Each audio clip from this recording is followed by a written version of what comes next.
second half of that this afternoon. Thank you so much, Bob.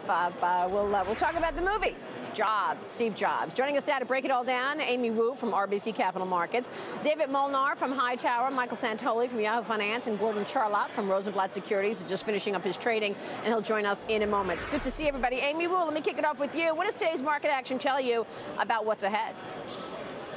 Hi, Maria. Well, you know, I think part of it is it's the doldrums of the summer months, so it's not really telling you as much as we would like. Obviously, life after taper is on everybody's minds, but from an options perspective, we really didn't see a ton of hedging. We saw some, volatility being bought through the VIX call spreads. We saw a little bit of hedging, but again, really not as much as you would suspect. I think a little bit of it has to do with the low volumes we'll see during the summer. And the low volumes have been an issue pretty much for the year. I mean, does it bother you that volume is low even when we're going up? In other words, you don't have that kind of participation on the upside or the downside. Yeah, no, it's definitely been an issue, and we've had this consistently low implied volatility regime. And I think one thing that happened is people who own volatility, own hedges earlier in the year, they got so burned because the market continued to go up that they're not willing to do any more hedges. And you know, maybe this time around, it's the boys cried wolf too many times, but this may be the time where you need it. Right. All right, Gordon Charlotte, you finished your trading for the day. You're with us from Rosenblatt Securities. Tell me what went on at the end of the day here. What does this market tell you down 93 about what could happen tomorrow? Well, it's an interesting market, Maria. You know, some of the guys were thinking that they would take them down a little bit harder on the bell, but they kind of stabilized a little bit, so it wasn't a particularly ugly close. But, you know, it's a funny market right now, Maria, because you have a situation where you have people that seem to be afraid that there's going to be tapering. You have people that are afraid because they think the economy is slowing down. So you always get the sense that people are afraid, and they're not even sure why they're afraid, but the market's here at all-time high, and therefore there's got to be a reason to think that it's going to back in. Overall, though, it's starting to feel a little bit like a summer. I think a lot of guys would be happy to see this thing take a little bit of a breath, maybe over the next 3-4 weeks.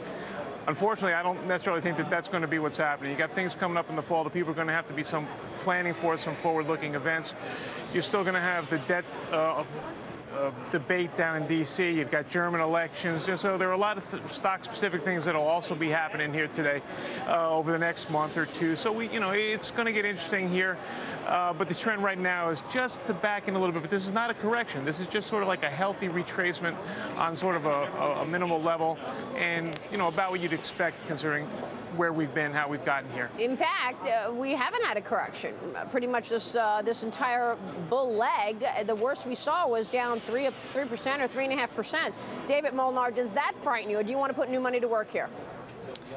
Yeah, no, we're not really inclined to put money to work here at these levels, Maria. I mean, we're long-term investors, and we're bullish on the U.S. economy long-term, but after a 20% year-to-date rally on multiple expansion, not a lot of revenue growth to go with that, and then a heavy dose of Fed monetary medicine supporting the market, we think maybe a little bit of taper fears are coming back into the market here today. So we're not inclined to commit new capital at this point in time. Our biggest fear is if we look ahead, QE1, QE2, when those programs ended, we had precipitous declines in the markets right after that occur. So here we are, the third time at bat. And so it kind of reminds us of a scene from Charlie Brown where Bernanke plays the role of Lucy. The football is our monetary policy, and our concern is investors chasing the market or Charlie Brown expecting a different outcome and probably going to end up flat on their back if they chase these returns at these levels. Good analogy. Lucy and Charlie Brown, I like it. Mike Santoli, what about that in terms of Bernanke and the Fed? Have the expectations changed for tapering beginning in September, given the economic data out there? I think September is still the odds-on favorite, but I honestly don't think the stakes are quite as high in terms of exactly when the reduction in bond buying is initiated. I mean, by that, Charlie Brown, Lucy analogy, how are we going to define what the end of QE3 is? Is when they start to cut back? Is it when it ends, when it sunsets entirely?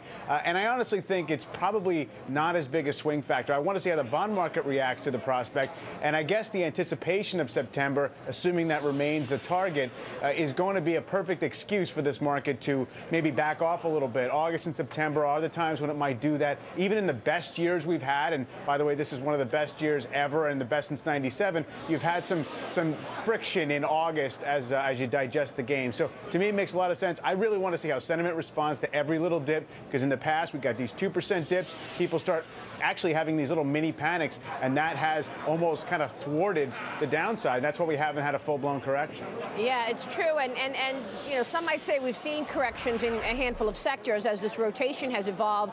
Gordon, technology has been an underperformer this year, and today we're looking at IBM be a problem for the Dow. Where are you seeing the most sellers in terms of industry? Well, I mean, each one is specific, Maria, and that's what you see in a market like this where volume is down. You're at IBM, some analysts, I think, believe downgraded, and that precipitated the move that we've seen lately. So, you know, look, some of these things were high flyers, and maybe they got ahead of themselves a little bit, but the question really remains, is this going to be a market that guys are still going to feel the performance squeeze, and anytime it backs in, they're going to be there to buy them right through to the end of the year, or is there going to be really a full turn reversal or correction?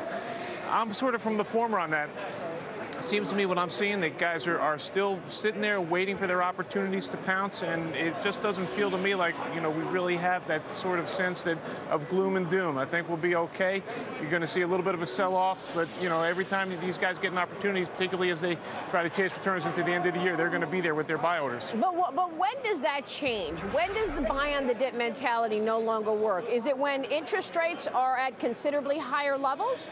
Well, you look, there are a couple of things at play, and certainly interest rates is one of them, and the Fed tapering. But look, when they taper, I mean, how much do they taper? If they go from 85 million, they take it down 10%, so you're at 77 billion. I'm sorry, billion, not million. So, I mean, how far are they going to do it? Look, they're going to fine-tune it up there. Right. It's not going to be they're just going to stop. They're going to adjust it as they think is necessary. The market seems to be stable.